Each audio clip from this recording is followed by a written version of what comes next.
गुरु प्यारी साध संगत जी, राधा स्वामी। प्यारी साध संगत जी, आप सभी को प्रणाम।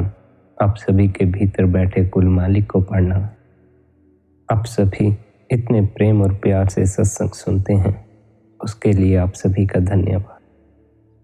आज की इस चर्चा में सबसे पहले तो हम इस ओर गौर करें कि क्या सच में हमारे जीवन में हमें सुख मालूम होता है या नहीं। किसी दिन अपने लिए समय निकालो, किसी दिन अपने आप को इस संसार से छुट्टी दो, किसी दिन अपने आप को अपने परिवार से छुट्टी दो। अपने कमरे में बैठ जाओ, एकांत में बैठ जाओ। ना फिक्र करना काम की, ना फिक्र करना घर की, ना फिक्र करना बच्चों की, न फिक्र करना पति की, न फिक्र करना पत्नी की, न फिक्र करना बाजार की और न फिक्र करना लोगों की। मात्र बैठकर यह विचार करना कि तुम्हारे जीवन में तुम जो कर रहे हो, उस करने से तुम्हारे जीवन में सुख आया भी है या नहीं आया। 364 दिन औरों का भला कर लेना, दूसरों का भला कर लेना, दूसरों के सुख की फिक्र कर लेना। एक दिन अपना भला करके देखो, एक दिन अपनी तरफ नजर करके देखो कि सुखी हो, आनंदित हो कि दुख और चिंताएं, ये परेशानियां ही तुम्हें घेरे हुए हैं। इन्हीं के नीचे तुम दबे जा रहे। भार प्रतिदिन बढ़ता जा रहा है, लेकिन सुख की कोई खबर नहीं लगती। किसी दिन बैठो, अपना भला करो। किसी दिन विचार करो कि तुमने जो अब तक किया है, उससे तुम्हारे जीवन में सुख आया भी है या नहीं है। अगर नहीं आया है तो सुख की खोज कर। अगर नहीं जीवन में सुख का अनुभव होता है, आनंद का अनुभव होता है, तो दुख में ही मत पड़े रहना। दुख में पड़े रहना तुम्हारा अपना फैसला है, और जो दुख में ही पड़ा रहता है उसे सुख की खबर नहीं लग पाती। क्यों? क्योंकि जो दुख से ही राजी हो गया है, फिर वह सुख की खोज में निकलेगा क्यों? जो इस बात से ही राजी हो गए हैं कि धन से जीवन में सुख आता है, वे अपनी दृष्टि धन पर ही टिकाए रखते हैं। वे ध्यान में नहीं बैठ पाते, वे भजन बंदगी में नहीं बैठ पाते, क्योंकि चित्त पूरा का पूरा धन की तरफ खिंचा हुआ है। भीतर यह पक्का ही कर लिया है कि सुख तो केवल धन हासिल करके ही उपलब्ध होता है। इसी तरह कुछ लोग हैं जो सुख की खोज में निकलते ही नहीं। उनके भीतर ऐसी धारणा काम करती रहती है कि सुख तो कुछ खास लोगों को ही हासिल हो सकता है, सुख तो अमीर लोगों को ही हासिल हो सकता है, सुख तो संत महात्माओं को ही हासिल हो सकता है। हमारे जीवन में तो दुख ही है, हमारे नसीब में तो दुख ही है, हमें दुख ही झेलना है। फिर वे जीवन भर दुख ही भोगते रहते, जीवन भर परेशानियों में ही पड़े रहते। तुम्हें दुख का स्वीकार करना है, लेकिन इस तरह कि तुमने जैसे ही यह स्वीकार किया कि तुम्हारे हर एक प्रयास से, तुम्हारी हर एक चेष्टा के बावजूद दुख फिर आ जाता है, तो फिर तुमने वही सब दोहराना बंद कर दिया। फिर तुमने उसी दुख को बार बार निर्मित करना बंद कर दिया। फिर तुमने कुछ ऐसा करने का प्रयास किया जिससे जीवन में सुख आ सके। इस ढंग से स्वीकार करना है कि सुख की खोज के लिए तुम्हारे कदम उठ सके, पर तुम इस ढंग से स्वीकार कर लेते हो, दुख को इस ढंग से स्वीकार बैठते हो कि फिर दुख में ही रहने लग जाते। दुख को स्वीकार के दुख में ही नहीं रहने लग जाना है, बल्कि दुख को स्वीकार कर सुख की खोज में निकलना है। दुख निर्मित होता है जब तुम हर दिन वही सब फिर दोहराते रहते। जब तुम हर दिन धन में ही सुख खोजते हो, धन के लिए ही दौड़ते हो। धन के लिए दौड़ने में अपने आप की नाश मारनी पड़ती है। जितने में जीवन चल जाए उतने की कोई फिक्र नहीं करता। जितने में दूसरे के सीने में आग लग जाए उतने के लिए सब दौड़ते हैं। तुम यदि प्रतिदिन क्रोध में ही पड़े रहोगे, प्रतिदिन क्रोध ही करते रहोगे, तुम यदि प्रतिदिन काम की वासना से ही घिरे रहोगे, तो प्रतिदिन वही सब दोहराते रहने से जीवन में दुख पैदा होगा ही। क्योंकि दोहराते रहने से आनंद विलीन हो जाता है, उबासी पैदा होती है। एक ही चीज को यदि बार बार दोहराते रहो तो उसमें से आनंद विलीन हो जाता है। फिर तुम उसे मशीन की तरह दोहराते रहते हो, लेकिन फिर उस दोहराने में कोई रस नहीं आता, उस दोहराने में फिर कोई आनंद मालूम नहीं पड़ता। अगर तुम्हें सच में ही लगता है कि जीवन में फिर दुख लौट आता है। चाहे तुम्हें अकारण ही दुख का अनुभव होता हो, चाहे दुख ना भी हो लेकिन उबासी का ही अनुभव होता हो, जीवन में कोई आनंद का अनुभव ना होता हो, जीवन में कोई तुम्हें ऐसी भीतर से तरंगायित ना करती हो कि तुम्हें जीवन में कोई रस आ सके, कोई स्वाद आ सके, फिर से तुम इस जीवन के प्रति नए हो सको, फिर से तुम इस जीवन को जीने के लिए आतुर हो सको, फिर से तुम्हें वृक्षों और फूलों में रंग दिखाई पड़े। रंग तो अभी भी वही है, लेकिन हम विचारों और मन में ऐसे उलझ गए हैं कि अब हमें उस सुंदरता का कोई अनुभव ही नहीं हो पाता। अगर सच में ही तुम जीवन को नया करना चाहते हो तो पहले तो यह भूल छोड़ो कि तुम्हारे बाहर किए किसी भी प्रयास से तुम्हें सुख हासिल होगा, और यह भी स्मरण रहे कि यदि सुख बाहर से हासिल नहीं होता तो इसका यह अर्थ नहीं कि हम जो बाहर संसारी कर्तव्य निभा रहे हैं, संसारी कामकाज कर रहे हैं, वह करना छोड़ दें। हम यदि धन भी कमा रहे हैं तो उसमें कोई बुरी बात नहीं है। धन से हमारा जीवन बेहतर हो सकता है, हम बड़े बेहतर ढंग से व्यतीत कर सकते हैं, लेकिन इसका यह अर्थ नहीं है कि धन से सुख आता है। धन से सुख नहीं आता। तुम यदि भीतर से सुखी हो तभी धन सुख ला सकता है। तुम यदि भीतर से दुखी हो तो कितना ही इकट्ठा करो, सुखी नहीं हो सकोगे। बाहर से सुख हासिल नहीं होता, इसका अर्थ यह नहीं कि तुम बाहर जो करते हो वह करना छोड़ दो। इसका अर्थ मात्र इतना है कि तुम बाहर जो भी करते हो उससे यह उम्मीद मत जोड़ो, उससे यह ख्वाहिश मत जोड़ो कि उससे सुख हासिल होगा। तुम यदि भीतर से सुखी हो तो बाहर के सभी साधन तुम्हारे जीवन में सुख लाते। तुम यदि भीतर से दुखी हो जाओ, भीतर से ही सिकुड़ जाओ, तो बाहर का कोई साधन तुम्हारे जीवन में सुख नहीं ला सकता। फिर चाहे ही उन साधनों के क्षणिक सुख भी अनुभव होता। समझो तुम एक महंगी गाड़ी लेना चाहते हो, तुम्हें उस गाड़ी में सुख मालूम पड़ता है। जब तक तुम्हें मिल ना जाए तब तक तुम्हारा सुख उससे जुड़ा रहता है और भीतर एक तड़प उठती रहती है कि कब यह मिले, कि कब मैं यह गाड़ी खरीद सकूंगा, कब मुझे यह मिल सकेगी। जब मिलती है, जब तुम हासिल कर लेते हो, तो उस क्षण तुम्हें भीतर आनंद का भी अनुभव होता है, भीतर सुख का भी अनुभव होता है। तुम्हें लगता था कि तुम्हारे पास गाड़ी होगी तो तुम्हारे जीवन में सुख आ जाएगा, थोड़ा चैन आ जाएगा। जब मिलती है तो अवश्य ही सुख लाती भी है, और वह खुशी तुम्हें भीतर महसूस भी होती है, भीतर अनुभव भी होती है। लेकिन कुछ दिनों बाद वह अनुभव फिर विलीन हो जाता है, वह सुख, वह खुशी फिर विलीन हो जाती है। एक दो दिन भीतर खुशी का अनुभव होता है, फिर वही विचार, वही इच्छाएं, वही चिंताएं, वही सोच विचार शुरू हो जाता है, और फिर हम जो हमें उपलब्ध होता है उसे भूलकर उस तरफ नजर कर लेते हैं जो हमारे पास है नहीं, क्योंकि हम फिर उन्हीं चिंताओं, उन्हीं परेशानियों, उन्हीं विचारों में फिर से खो जाते हैं। इसलिए हमारे जीवन में दुख बरकरार ही रहता है। हमें जो क्षण के लिए भी भीतर सुख का अनुभव होता है, चाहे अपने प्रेमी से मिलके, चाहे अपनों से मिलके, चाहे किसी पद पर पहुंचकर, धन हासिल करके, हम जो भीतर उस क्षण के लिए आनंद का अनुभव करते हैं, सुख का अनुभव करते हैं, हम उसे सदा के लिए संजो कर रखने का कोई प्रयास नहीं करते। हम उसकी तरफ कभी दृष्टि नहीं करते कि कैसे हम इस क्षणिक आनंद को अपने जीवन में सदा के लिए उतार सकें, कैसे हमें सदा हमारे भीतर आनंद का अनुभव होता रहे, कैसे सदा हमारे भीतर सुख बरकरार बना रहे। इसके लिए हम कोई प्रयास नहीं करते। सुख को पकड़ने का हम कोई प्रयास नहीं करते, दुख को हम फिर पकड़ लेते हैं।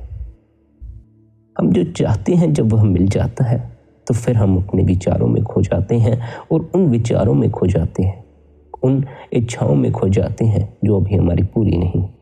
हम फिर उनकी पूर्ति चाहते। हमें जो चाहिए था वह मिल जाने पर भी हम चैन से नहीं बैठते, बल्कि हम फिर और चाहते खड़ी कर लेते। इस तरह फिर हम सदा ही अपने आप को दुख में डाले रखते हैं। चिंताएं, दुख, पीड़ाएं, संताप इसलिए हैं क्योंकि तुमने इन्हें जोर से पकड़ रखा है। चिंताएं किसी को पकड़ती नहीं, दुख किसी को पकड़ते नहीं, आदमी ही उन्हें पकड़ लेता है। ध्यान की सारी प्रक्रिया भजन सिमरन की सारी प्रक्रिया दुख छोड़ने की है, पीड़ा छोड़ने की प्रक्रिया है। धन नहीं छोड़ना है, संसार नहीं छोड़ना, छोड़ देनी है दुख को पकड़ने की व्रति। और एक बार यह अनुभव हो जाए कि दुख ने आपको नहीं, आपने दुख को पकड़ा हुआ था, तो जीवन में क्रांति घटित हो जाती है, क्योंकि फिर कोई भी जानकर दुख को पकड़ नहीं सकता। दुख को हम तभी तक पकड़ सकते हैं जब तक हम सोचते हो कि दुख हमें पकड़ लेता है और हम असहाय हैं, हमारा कोई बस नहीं चलता, इसलिए दुख हमें बार बार पकड़ लेता है। दुख की सामर्थ्य नहीं किसी को पकड़ने की, हम ही दुख को पकड़ते हैं, हम ही फिर उन्हीं विचारों में खो जाते हैं, हम ही फिर उन्हीं वासनाओं, उन्हीं ख्वाहिशों, उन्हीं इच्छाओं में खो जाते हैं, और हम ही छोड़ भी सकते हैं। ध्यान है छोड़ना, दुख को, पीड़ा को, संताप को। जो नरक हम निर्मित किए हैं अपने लिए, वह हमारा ही सृजन है। हम यदि दुख में हैं तो हमारे अपने कारण से। हम अपने इस जीवन को स्वर्ग भी बना सकते हैं और अपने इस जीवन को नरक भी बना सकते हैं। हम मृत्यु के बाद नरक या स्वर्ग में नहीं जाते। यहाँ जो दुख भोगते हैं उनके लिए यही नरक हो जाता है। यहाँ जो चिंताओं और परेशानियों में पड़े हैं उन्हें किसी और नरक की आवश्यकता क्या है? उनके लिए तो यह नरक ही काफी, उनके तो यही प्राण निकले जाते हैं, उनकी हालत तो यही खराब हो गई। जो अंतर से जुड़े हुए हैं, जो ध्यान करते हैं, जिनकी लिब मालिक से जुड़ी हुई है, वे स्वर्ग में जी रहे हैं। उनके लिए यह जीवन ही स्वर्ग है। वे जीवन को आनंद मानते हैं और वे औरों को भी उपदेश देते हैं कि जीवन आनंद से भरा है, लेकिन औरों को वह आनंद नजर नहीं आता। इसलिए स्वर्ग की कल्पना करनी पड़ती है। सोचते हैं यहाँ तो दुख मिला, इस संसार में तो दुख मिला, स्वर्ग में जाएंगे तो सुख हासिल हो जाएगा। अगर तुम यहीं दुखी हो जहां तुम्हारे बस में बात है, जहां तुम कुछ हाथ पैर मार सकते हो, सुखी होने के लिए कुछ कर सकते हो, तो फिर भला वहां क्या करोगे जहां तुम्हारे हाथ भी तुम्हारे साथ नहीं जाते, जहां तुम ही तुम्हारे साथ नहीं जाते, जहां जिस शरीर को तुम अपना होना समझते हो वह यहीं पड़ा रह जाता। जो व्यक्ति यहाँ स्वर्ग में जीता है, यहाँ स्वर्ग में जीना सीख लेता है, वह व्यक्ति स्वाभाविक ही मृत्यु के बाद स्वर्ग में पहुंचता है, क्योंकि उसका मालिक से मिलाप होता है। जो व्यक्ति यहाँ ही दुख में जीता है, पीड़ा में जीता है, वह मरने के बाद अवश्य ही नरक में पहुंचता है, क्योंकि फिर उसे जामा ओढ़कर इसी संसार में आना पड़ता। यही दुख भोगता था, फिर यही दुख भोगने आ जाता। यह प्रक्रिया बड़े ही लंबे समय से चली आ रही। न जाने कितने जन्मों से यूं ही भटकते रहे, न जाने कितने जन्मों से दुख में ही पड़े रहे हैं, दुख ही भोगते रहे। और उसका कारण मात्र इतना है कि हम सोचते हैं कि दुख ने हमें पकड़ा हो, जबकि हमने दुख को पकड़ा हुआ है। आदमी के मन में ही दोनों संभावनाएं हैं, या तो वह नरक बना ले या तो वह स्वर्ग बना ले। और यही मन जो नरक बनाता है, स्वर्ग को बनाने वाला भी बन जाता है। और भेद बहुत थोड़ा है, सिर्फ छोड़ने की कला। सब कुछ समर्पित कर देने की संभावना एक बार खुल जाए तो स्वर्ग उतर आता है। इसलिए जब भी हम भजन सिमरन में बैठते हैं, ध्यान में बैठते हैं, या जो भी हमारे गुरु महाराज ने हमें युक्ति सिखाई हो ध्यान की, अंतस में उतरने की, हम जब उस युक्ति के लिए बैठते हैं, उस प्रयोग के लिए बैठते हैं, उस अभ्यास के लिए बैठते हैं, तब हमें अपने को गुरु पर छोड़ देना। हमें अपनी तरफ से बस वही करना है जो हमें गुरु ने उपदेश दिया है करने के लिए। बाकी सब कुछ हमें गुरु पर छोड़ देना। हमें अपनी तरफ से ज़्यादा अकल नहीं लड़ानी है कि हम यह कर लेते हैं या वह कर लेते हैं, ऐसे करके देख लेते हैं या वैसे करके देख लेते हैं। जैसा गुरु ने उपदेश दिया है हमें बस वैसा करना है और बाकी गुरु पर छोड़ देना। जो भी हम साधन इस्तेमाल करते हैं, जिस भी युक्ति का तुम प्रयोग करते हो, उसकी पूरी विधि तुम्हें छोड़ने के लिए, तैयार करवाने के लिए ही है। अगर कोई बिना विधि के छोड़ सके तब किसी भी विधि की कोई जरूरत नहीं है। लेकिन आदत पुरानी है, पकड़ना ही जन्मों जन्मों से सीखा है। फिर उसी चीज को बार बार पकड़ लेते हैं, फिर उसी दुख को बार बार पकड़ लेते हैं, फिर उसी मन को बार बार पकड़ लेते हैं, फिर उसी संसार को बार बार पकड़ लेते हैं। इसलिए छोड़ना आसान नहीं होता। सब उपाय छोड़ना आसान बनाने को है, क्योंकि तुम्हें मृत्यु के समय भी सब छोड़ जाना है। पर अगर तुम्हारी छोड़ने की तैयारी ना हुई तो तुम छोड़ ना पाओगे। तब तुम्हें उस छोड़ने में पीड़ा मालूम पड़ेगी, क्योंकि तब तुम छोड़ोगे नहीं, तुमसे छीन लिया जाएगा। तुम जो भी छोड़ना चाहते हो वो मात्र जीते जी छोड़ सकते हो, उसके बाद तो सब अपने से छूट जाता है। जो व्यक्ति कहते हैं कि छोड़े नशा नहीं छूटता, स्मरण रखना एक दिन तुम्हें छोड़ना भी नहीं पड़ेगा, एक दिन तो तुमसे छुड़वा ही लिया जाए। सत्य तो यही है कि एक दिन सब छोड़ जाना है, लेकिन अगर हम सत्य का जीवन भर संग ना करें तो मृत्यु के समय ऐसा अनुभव नहीं होता कि जो छोड़ ही जाना था वह छूट गया। अब उसका क्या मोह करना, उसकी क्या फिक्र करनी। फिर तो मृत्यु के समय ऐसा ही अनुभव होगा कि छिन गया, जो भी इकट्ठा किया था वह छिन गया। फिर ऐसा ख्याल ही नहीं आता कि जो छोड़ जाना था वह छूट गया, छिनने का ख्याल आता। इसलिए प्रयोग की सारी प्रक्रिया यही है, अभ्यास की सारी प्रक्रिया यही है कि तुम धीरे धीरे जो कुछ भी पकड़े बैठे हो उसे छोड़ना सीखो। उसे छोड़ने में तुम्हें पीड़ा ना मालूम पड़ती हो। जो विचार तुमने पकड़ रखे हैं, जो दुख तुमने पकड़ रखे हैं, जो मोह तुमने पकड़ रखे हैं, जिस संसार को तुमने पकड़ रखा है, यह एक दिन वैसे भी छोड़ना ही पड़ेगा। पर यदि तुम पहले ही तैयारी करके रखो, तुम्हें छोड़ने की कला आती हो, तुम्हें छोड़ने पर पीड़ा का अनुभव न होता हो, तुम्हारा आनंद बरकरार रहता हो, तभी तुम आनंदित होकर इस संसार से विदाई ले पाओगे। इस संसार से तो विदाई लेनी ही है। दुखी होकर जाओ या आनंदित होकर जाओ, तुम्हारा अपना फैसला। तुम यदि आनंदित होना चाहते हो तो उन्हीं सब को बार बार मत पकड़े रहो, उसी दुख को बार बार मत पकड़े रहो। जैसे ही तुम छोड़ने की कला सीखोगे, जैसे ही तुम छोड़ दोगे, वैसे ही भर जाओगे असीम की अनुकंपा से। यहाँ छोड़ा और वहां भरना शुरू हो जाता है। यहाँ तुम खाली हुए और वहां अमृत बरसना शुरू हो जाता है, आनंद बरसना शुरू हो जाता है। पर तुम्हारा खाली होना जरूरी।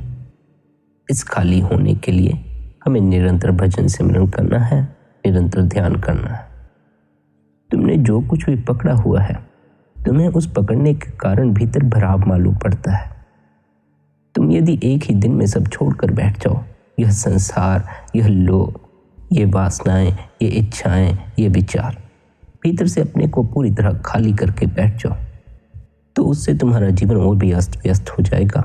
तुम और भी चिंता और परेशानी में पड़ जाओगे।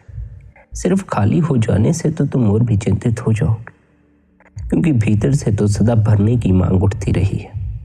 उस भरने की मांग के लिए ही तो इतना दौड़ना पड़ता है। उस मांग की खबर नहीं लगती कि भरना क्या है, लेकिन उसकी एवज में कई और ढंग से हम उसको भरने का प्रयास करते, लेकिन वह मांग असीम है, वह सीमाओं में नहीं आती। अनेकों प्रयास करते रहो तब भी भीतर तृप्ति नहीं आती, भीतर भराव नहीं आता, क्योंकि वह मांग असीम की उठती है। इसलिए सीमाओं में बंधी हुई चीजें उसको पूरा नहीं कर सकते।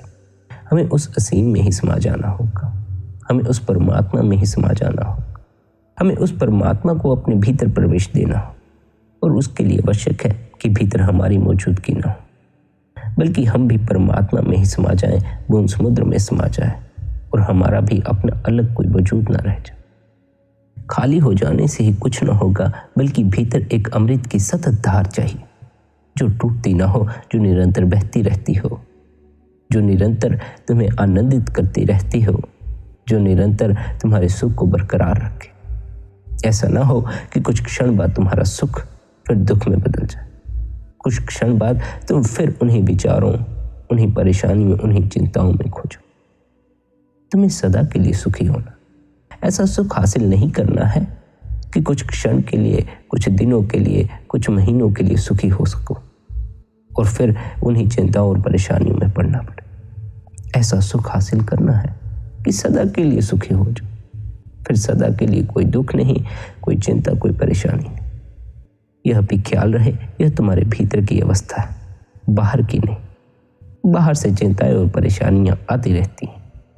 अगर तुम्हारे अंतस में आनंद बना हुआ है, तुम्हें भीतर आनंद मालूम पड़ता है, आनंद का अनुभव होता है, तुम्हें अकारण ही मुस्कुराने को जी चाहता है और तुम्हें इस बात की फिक्र भी ना हो कि तुम्हारे जीवन में दुख है या सुख है, तुम्हारे जीवन में तुम्हारी यह इच्छा पूरी हुई या नहीं हुई, तुम्हें औरों ने सम्मान दिया या नहीं दिया, लेकिन फिर भी तुम भीतर से आनंदित हो, तभी तुम्हें बाहर के दुखी नहीं कर पाते। यदि बाहर के दुख तुम्हारे भीतर विचारों में घर कर जाए, विचार उनका रूप ले लें, तुम उन्हीं विचारों में खोए रहो, उन्हीं को देखते रहो, उन्हीं के बारे में सोचते रहो, तब तुम दुख में पड़ते। यह स्मरण रखो कि चाहे विचारों में तुम दुख भोग रहे हो, विचारों में सुख भोग रहे हो, उसका सत्य से कोई संबंध नहीं, उसका अनुभव से कोई संबंध नहीं।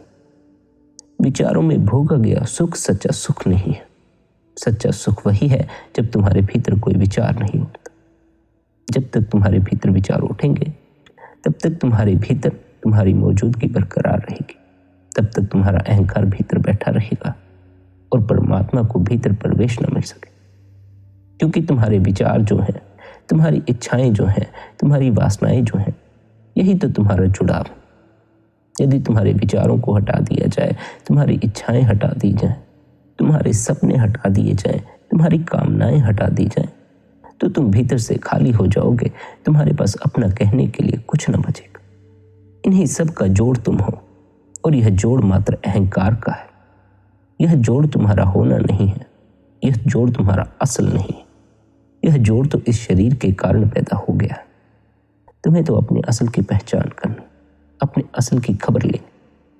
तुम तो मात्र दृष्टा हो। दृष्टा होने का अर्थ यही है जो बस देख रहा है, ना तो भोग रहा है, न सुन रहा है, न चल रहा है, न बोल रहा है, ना ही कुछ कर रहा है। दृष्टा तो मात्र देखता है क्या हो रहा है, पर तुम कर्ता बन जाते हो। तुम अपने को कर्ता समझ लेते। दृष्टा का कोई अनुभव नहीं है, इसलिए कर्ता पर ही टिके रहना पड़ता। दृष्टा का अनुभव करना होगा, अपने असल का अनुभव करना होगा, अपने ही भीतर उतरना होगा, अपने ही भीतर खोज करनी होगी, ख्याल को अंतर्मुख करना होगा, भीतर की यात्रा पर चलना होगा, ध्यान करना होगा, भजन सिमरन करना होगा। जब हम भजन सिमरन करते हैं या ध्यान करते हैं तो हमारे विचार थमने शुरू होते हैं। तब हमारे भीतर जो पकड़ है वह छूटनी शुरू होती। तब हम भीतर से खाली होना शुरू होते। और क्योंकि हमें उस खाली होने को भरना भी है, इसलिए हमें अपनी नीचे बहती ऊर्जा को ऊपर की तरफ उठाना होगा। जो ऊर्जा नीचे की तरफ ही प्रवाहित होती जा रही है वह बाहर ही बाहर बहती जा रही है, जिस कारण भीतर सब खाली ही मालूम पड़ता है। यही ऊर्जा जब ऊपर की तरफ प्रवाहित होगी तो भराव होना शुरू होगा। ऊर्जा ऊपर की तरफ कैसे बहना शुरू होगी? जब हम अपने ख्याल को तीसरे तिल पर पक्का करें। हमारा ख्याल जिस तरफ फैलता है, हमारी ऊर्जा उसी तरफ प्रवाहित होना शुरू हो जाती। आमतौर पर हम अपने ख्याल को इन इंद्रियों में ही टिकाए रखते हैं, जिस कारण हमारी सारी ऊर्जा इन इंद्रियों द्वारा व्यय होती रहती। हम अपने ख्याल को, अपने ध्यान को संसारिक भोगों में ही टिकाए रखते हैं, जिस कारण हमारी ऊर्जा उन्हीं भोगों में विलीन होती रहती। यही ऊर्जा जो हम बाहर बर्बाद कर देते हैं, इसी का उपयोग करके हमें भीतर ऊपर की तरफ चढ़ाई करनी है। हमें कुछ भी बाहर से लाकर अपने भीतर नहीं डालना। गुरु भी हमारे भीतर कुछ नहीं डाल सकता। सारे बंदोबस्त मालिक ने पहले ही हमारे भीतर करके रखे हुए। हमें तो उनका उपयोग करना है। हमें तो उनका उपयोग करके उस मालिक तक पहुंच जाना। उस मालिक ने अपने मिलाप का सारा साधन हमारे भीतर रखा हुआ है, लेकिन उसकी हमें तब तक खबर नहीं लगती जब तक हमें गुरु जगाता नहीं, जब तक हमें गुरु समझाता नहीं कि वह साधन तुम्हारे भीतर ही मौजूद है। भीतर से ही तुम्हें उसकी उपलब्धि होगी, क्योंकि वह तुम्हें पहले से ही भीतर उपलब्ध है। मात्र तुम्हें उसका विस्मरण हो गया है, उसकी कोई खबर नहीं रही। इसलिए कोई खबर नहीं रही कि सारा ख्याल ही बाहर ही रहा, एक बार भी भीतर अपने ख्याल को टिकाया नहीं। और अगर कभी आंख बंद करके भीतर ठहरे तो भीतर विचारों में खोए रहे। कभी भी हमारे जीवन में ऐसा क्षण नहीं आया जब हमारे भीतर या स्वप्न ना हो, या विचार ना हो, या कोई इच्छा ना हो, कोई वासना ना हो, किसी व्यक्ति का विचार ना हो, इस संसार का विचार ना हो। हम जो देखते हैं, हम जो सुनते हैं, हम जिनसे मिलते हैं, हम जो करते हैं यही सब तो हमारे भीतर दौड़ता रहता है। यही सब में तो हम हर पल खोए रहते हैं। बाहर जो है वह भीतर भी सिनेमा की स्क्रीन की तरह चलता रहता है। बाहर जो है वह भीतर भी फिल्म की तरह दिखाई पड़ता रहता है और सत्य मालूम पड़ता है, जबकि उसका बाहर से कोई संबंध नहीं है, मात्र तुम्हारे भीतर चल रहे विचार होते हैं। हमें अपनी ऊर्जा को होशपूर्वक उपयोग में लाना होगा। हमें इंद्रियों द्वारा भी अपनी ऊर्जा को बाहर ही बाहर बर्बाद नहीं करते रहना। इसलिए हमें निरंतर ध्यान में बैठना है, ताकि यदि हम सारा दिन संसार में विचरते भी हैं, फिर भी अगर हम ध्यान में हर रोज बैठ रहे हैं तो कुछ समय के लिए हम आंखें बंद करके अपनी इंद्रियों से अपने ख्याल को निकालकर तीसरे तिल पर टिकाते हैं। जब हम अपने ख्याल को तीसरे तिल पर टिका रहे होते हैं, उतने समय के लिए हमारी शक्ति इंद्रियों द्वारा व्यय होने से बच जाती है। पर फिर हमें इस बात का ख्याल रखना है कि हम इंद्रियों से अपनी शक्ति बचाकर कहीं विचारों में व्यय न कर दें, कहीं भीतर चल रही उस नाटक को देखने में व्यय न कर दें, जो कि बाहर का ही एक काल्पनिक ढांचा है, सत्य भी नहीं।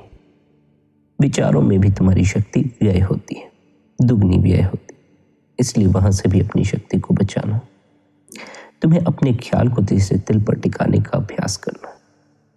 जब तुम्हारा ध्यान तीसरे तिल पर टिकेगा, ठहरेगा, तो विचारों की तरफ तुम्हारा ध्यान नहीं जाएगा। तीसरे तिल पर जब ध्यान टिक जाता है तो विचारों की तरफ ध्यान जाता ही नहीं है। जैसे ही तुम्हारा ध्यान आंखों तक आता है, तत्क्षण विचारों की तरफ तुम्हारा ध्यान चला जाता है।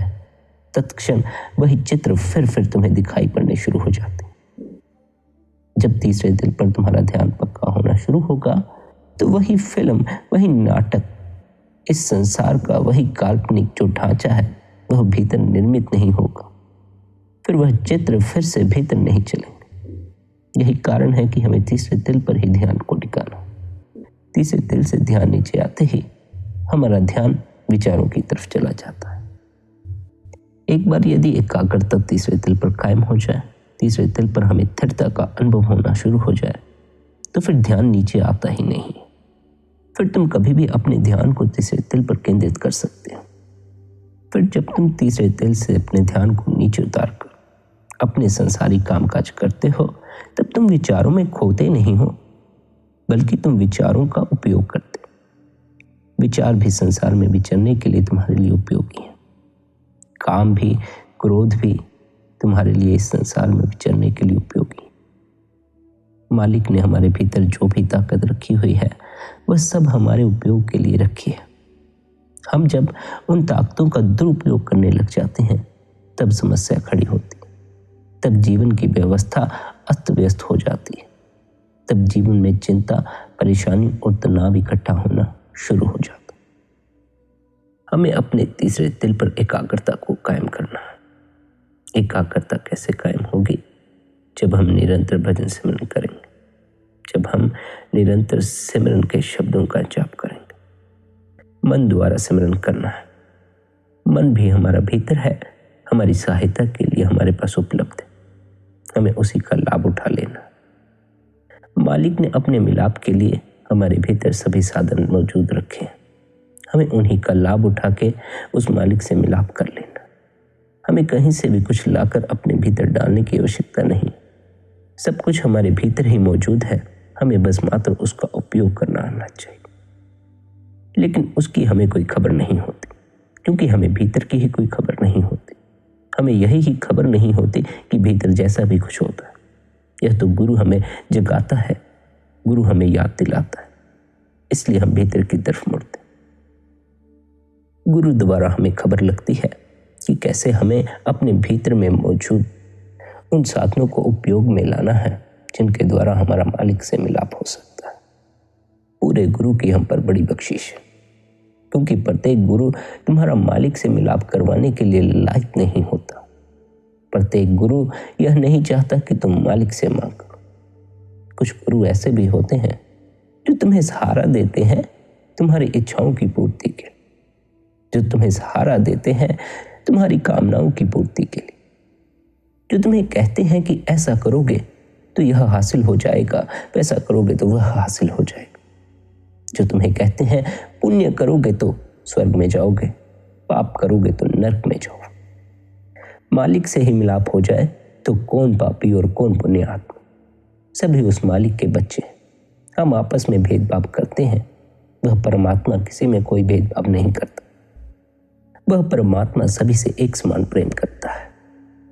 वह परमात्मा हमारी तरह नहीं है कि जैसे हम अपने एक बच्चे से अधिक प्रेम करते हैं, जो हमारी बात मानता है, और उस बच्चे से हमारा प्रेम कम हो जाता है जो हमारी बात नहीं मानता। परमात्मा सभी से एक बराबर प्रेम करता है और परमात्मा सभी से मिलाप करना चाहता है, लेकिन हम ही मिलाप नहीं करना चाहते। हमारी ख्वाहिशें कुछ और हैं। हमें मालिक की कोई पड़ी नहीं है। हम नहीं चाहते कि हम मालिक से मिलाप करें, इस ओर हमारा ध्यान ही नहीं जाता। हम तो यह चाहते हैं कि कैसे हम धन हासिल करें। खुद हासिल न कर सके तो किसी ऐसे गुरु की खोज करते हैं जो हमें कोई ऐसी विधि बता सके कि हमारे जीवन में हमें धन की उपलब्धि हो सके। हम तो चाहते हैं कि हम संसार में प्रसिद्ध हो सके।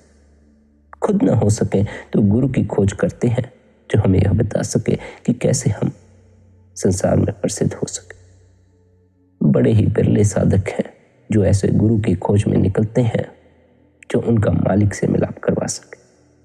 असल बात तो यह है कि हमारे भीतर ही मालिक से मिलाप करने की तड़प नहीं। हमारे भीतर संसारिक भोग भोगने की बड़ी तड़प है, बड़ी लालसा है। मालिक से मिलाप करने की कोई चाहत नहीं, मालिक से मिलाप करने की कोई तड़प नहीं। वह गुरु जो तुमसे कहता हो कि इच्छाओं की पूर्ति करना छोड़ो, पूर्ति कर ना पाओगे क्योंकि एक दिन वैसे भी इच्छाओं से छुटकारा हो ही जाने वाला है। सदा के लिए ना भी हो, इस जामे से तो हो ही जाएगा। इस जामे से जो इच्छाएं जुड़ी हैं उनसे तो छुटकारा हो ही जाए। सच्चा गुरु तुम्हें किसी भी भ्रम में नहीं डालता है। सच्चा गुरु तुमसे नहीं कहता कि ऐसा कर लो जीवन में धन इकट्ठा हो जाए। सच्चा गुरु तुमसे नहीं कहता ऐसा कर लो तुम प्रसिद्ध हो जाओगे। सच्चा गुरु तो तुम्हें सत्य के प्रति जगाता है। वह तो तुम्हें कहता है कि तुम बस मालिक से मिलाप कर लो, बाकी सब उसी पर छोड़ दो। बाकी तो सारा उसी का खेल है, उसी के अनुसार खेला जाएगा। खेल भी वही रहा है। तुम तो दृष्टा हो, दृष्टा होने की कला सीखो। दृष्टा तो मात्र देखने वाला होता है, कुछ करने वाला नहीं होता। सच्चा गुरु तुम्हें तुम्हारे होने के प्रति जगाता है। सच्चा गुरु तुम्हें जगाता है कि तुम इच्छाएं नहीं हो, तुम विचार नहीं हो। सच्चा गुरु तुम्हें एक नई खोज थमा देता है कि तुम उसकी खोज करो जो तुम हो। उसकी खोज तो जब तुम खुद करोगे तभी तुम्हें पता लगेगा कि तुम कौन हो। जब तुम्हें ही खबर नहीं कि तुम कौन हो तो दूसरा भी तुम्हें कैसे बता सकेगा कि तुम कौन हो। तुम्हें अपने होने का खुद अनुभव करना होगा। तुम्हें ही तुम्हारे दिए अपने आप बनना होगा। तुम्हें ही हिम्मत करके भीतर की तरफ मुड़ना होगा। गुरु की शरण लो। गुरु तुम्हें सहायता अवश्य प्रदान करेगा। गुरु तुम्हें हर मोड़ पर सहायता प्रदान करेगा, हर मंजिल पर सहायता प्रदान करेगा। पर यात्रा तो तुम्हें ही करनी है। तुम सोचते हो कुछ करना ना पड़े, बिना किए ही आनंद मिल जाए, बिना किए ही सुख मिल जाए, बिना किए ही परमात्मा से मिलाप हो जाए। तुम चाहते हो कि गुरु तुम पर ऐसी बख्शिश कर दे कि तुम्हारे किए बिना ही सब तुम्हें हासिल हो जाए। क्या अंतस, क्या परमात्मा, क्या शब्द की ध्वनि तुम्हारे अपने प्रयास से होगा। जब तक तुम कुछ नहीं कर रहे तब तक तुम्हें किसी चीज की उपलब्धि नहीं होगी। क्यों? क्योंकि जब तक तुमने खुद ही अनुभव नहीं किया तब तक उसमें तुम्हें रस नहीं आएगा। तुम आनंद का अनुभव करो तभी तुम आनंदित हो सकते हो। दूसरा आनंद बांटता रहे और तुम्हें आनंद का अनुभव ना हो तब तुम आनंदित कभी नहीं हो सकते। गुरु तो तुम पर हर पल बख्शिश किए हुए, परमात्मा तो हर पल तुम्हारे आसपास बरस रहा है। परमात्मा आनंद तो हर पल तुम्हारे आसपास बरस रहा है। अगर आवश्यकता है तो इसकी कि तुम उसका अनुभव कर सको, तुम अनुभव नहीं कर पाते। क्यों? क्योंकि तुम विचारों तक ही सीमित रह जाते। तुम विचारों में ही खोए रह जाते। अनुभव में कैसे प्रवेश कर पाओगे? विचार तो दिमाग की खुजलाहट है। सोच विचार तो दिमाग में ही चलता रहता है और तुम दिमाग में ही खोए रहते। तुम्हारी समझ ही तुम्हें अनुभव में प्रवेश नहीं करने देती। तुम यदि समझ का पर्दा हटा लो, बुद्धि का पर्दा हटा लो, विचारों का पर्दा हटा लो, तो तुम अनुभव में प्रवेश कर जाओगे। तुम पाओगे तुम सदा ही आनंद में थे। तुम पाओगे परमात्मा तुम पर सदा ही मेहरबान था। तुम पाओगे गुरु ने सदा ही तुम पर बख्शीश कर रखी थी। बस तुम ही अनुभव में प्रवेश नहीं कर रहे थे, और तुम्हारा अपना फैसला। तुम्हें जब तक विचारों में रस आता है, तुम्हें अगर लगता है विचारों में खोए रहना, इन इच्छाओं वासनाओं में खोए रहना ही ठीक है, इस संसार में ही खोए रहना ठीक है, तो फिर ठीक है, इसी में खोए रहो। कोई तुमसे जबरदस्ती नहीं करता कि तुम अंतस की तरफ मुड़ो। बस इतना ख्याल रखो कि बाहर भटकते भटकते और इन इच्छाओं, इन विचारों में खोए खोए रहने से जीवन में आनंद का अनुभव नहीं होता। जीवन में उदासी, जीवन में दुख का अनुभव होता है। चिंताएं और परेशानियां अनुभव में आती हैं। पीड़ा का अनुभव होता है। चैन नहीं पड़ता, बेचैनी का अनुभव होता है। तुम्हें पीड़ा में ही पड़े रहना हो तो पीड़ा में पड़े रहो, तुम्हारी अपनी मर्जी है। संतों ने तो उपदेश दे रखा है कि जीवन में सुख भी है, जीवन परम आनंद है, और उस आनंद का अनुभव भीतर उतर कर होता है। भीतर उतरने के लिए विचारों से मुक्त होना होता है, वासनाओं से मुक्त होना होता। तुम उन्हीं में पड़े रहोगे तो भीतर का अनुभव कैसे करोगे? आनंद का अनुभव कैसे करोगे? सुख का अनुभव कैसे करोगे? किसी दिन अपनी समझ को छोड़कर संतों ने जो उपदेश दिया है उस पर चलकर देखो। धीरे धीरे मार्ग साफ होने लगेगा। अगर तुम गुरु द्वारा दी हुई हिदायतों पर निरंतर अमल करो तो तुम्हारा जीवन रूपांतरित होना शुरू हो जाएगा। अगर तुम गुरु के बताए अभ्यास अनुसार निरंतर अभ्यास करो तो तुम्हें भीतर की खबर लगनी शुरू हो जाएगी। तुम्हें जैसा गुरु ने समझाया है, अगर तुम वैसा अभ्यास निरंतर करो तो तुम्हें अवश्य ही अपने विचार ठहरते हुए मालूम पड़ेंगे, अनुभव में आएंगे। तुम्हें अपने भीतर थोड़ी स्थिरता का अनुभव होगा। तुम्हें अपने जीवन में ठहराव का अनुभव होगा। तुम्हें अपने भीतर तीसरे दिल पर एकाग्रता का अनुभव होगा। अनुभव करना है, ना कि मात्र समझ में बिठा लेना है। समझ लेने से अनुभव का कोई संबंध नहीं है। समझ तो मात्र बुद्धि की खुजलाहट है। सवाल उठता है, उसका तुम जवाब ले लेते हैं। थोड़े समय के लिए शांति मिल जाती है, खुजलाहट शांत हो जाती, लेकिन उससे तृप्ति नहीं हो जाती। जीवन में आनंद का अनुभव नहीं हो जाता। जब भी भजन सिमरन में बैठो, ध्यान में बैठो या गुरु के सत्संग में जाओ, गुरु की मौजूदगी में जाओ, अपनी बुद्धि को बाहर ही छोड़ जाओ, द्वार पर ही छोड़ जाओ। बुद्धि लेकर भीतर प्रवेश न करो। बुद्धि बाहरी तल के लिए उपयोगी है, भीतर के लिए उपयोगी नहीं। भीतर तो तुम्हें शून्य तक पहुंचना है, जहां कुछ भी नहीं, किसी तरह की कोई खनखनाहट नहीं, किसी तरह का कोई शोर नहीं, कुछ भी अपने साथ लेकर भीतर तक नहीं जाना। जब तुम प्रत्येक चीज की पकड़ भीतर से छोड़ दोगे, तब फिर मृत्यु के समय सब छिन जाने पर भी तुम्हें पीड़ा का अनुभव नहीं होगा।